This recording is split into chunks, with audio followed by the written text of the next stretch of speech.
উনি শুধু একমাত্র পানটা পছন্দ করতেন। এখানে পানের বোরজ উনি তৈরি করেছিলেন। এর ভিতরে এই পান উনি শিষ্যদের দিয়ে যেটুকু অতিরিক্ত হতো ওটি বেছে ওটা দিয়ে আবার ওই শিষ্যরা চাল ডাল এটা সেটা নিয়ে আসতো, এখানে রান্না হতো, ওদের নিয়ে খাওয়া দাওয়া করতো। এটি হচ্ছে লালন ফকিরের মাজার, ভেতরে রয়েছে, কিন্তু এখানে ছবি তোলা নিষিদ্ধ, সে কারণে আপনাদেরকে দেখাতে পারলাম না, সেজন্য আন্তরিকভাবে দুঃখিত। এখানে চেষ্টা করলাম ছবি তোলার, কিন্তু উনি পারমিশন দিলেন না।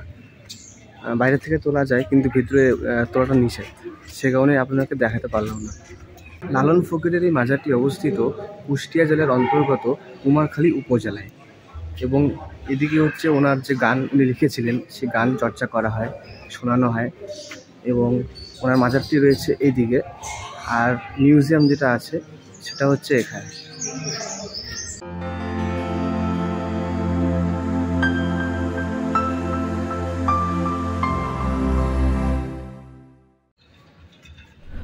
নমস্কার, গত পর্বে আমি আপনাদের দেখিয়েছিলাম ফকির লালন শাহের মাজারটি।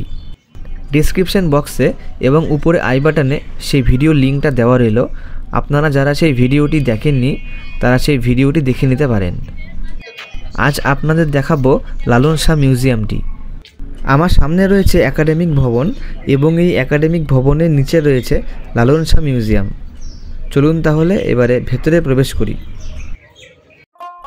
কুষ্টিয়ার ছেউরিয়ায় লালন ফকিরের মাজারের পাশেই অবস্থিত এই সংগ্রহশালাটি।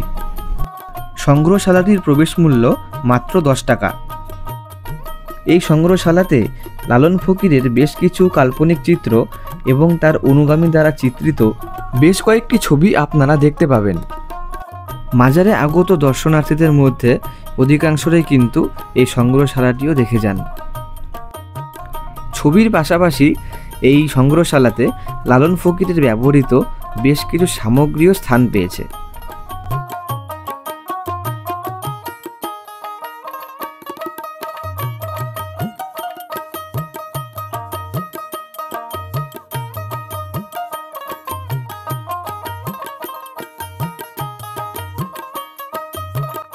লালন ফকির সহ এখানে তার কিছু ভক্তদেরও ছবি রয়েছে।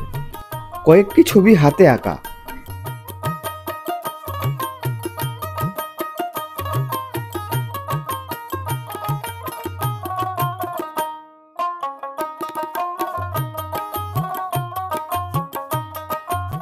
স্ক্রিনে যে ছবিটি আপনারা দেখতে পাচ্ছেন এটি লালন ফকিরের জীবদ্দশায় আঁকা একমাত্র চিত্র।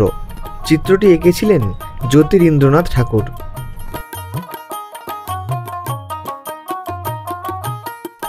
আর পাশের এই ছবিটি নন্দলাল বসুর আঁকা কাল্পনিক চিত্র।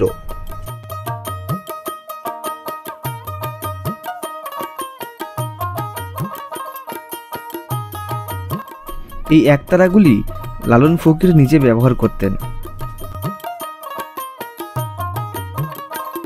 এখানে রাখা সমস্ত সামগ্রীগুলি কোনো না কোনো সময়ে তিনি ব্যবহার করেছেন।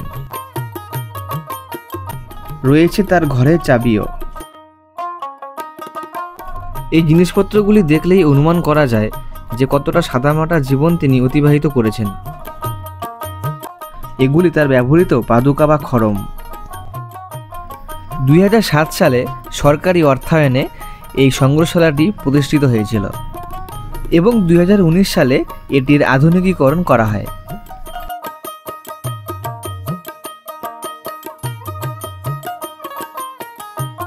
ছবিগুলি আরেকবার ভালো করে আপনাদের দেখিয়ে দিচ্ছি।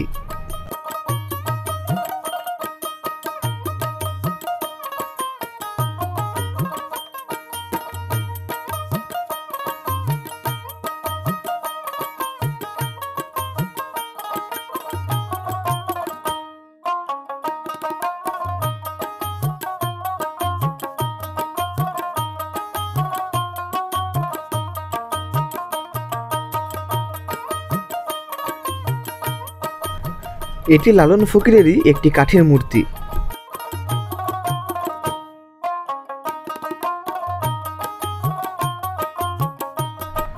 এটি লালন ফকির ব্যবহৃত দরজা। বহু বছর আগের জিনিস, এটিও যত্ন করে রাখা আছে।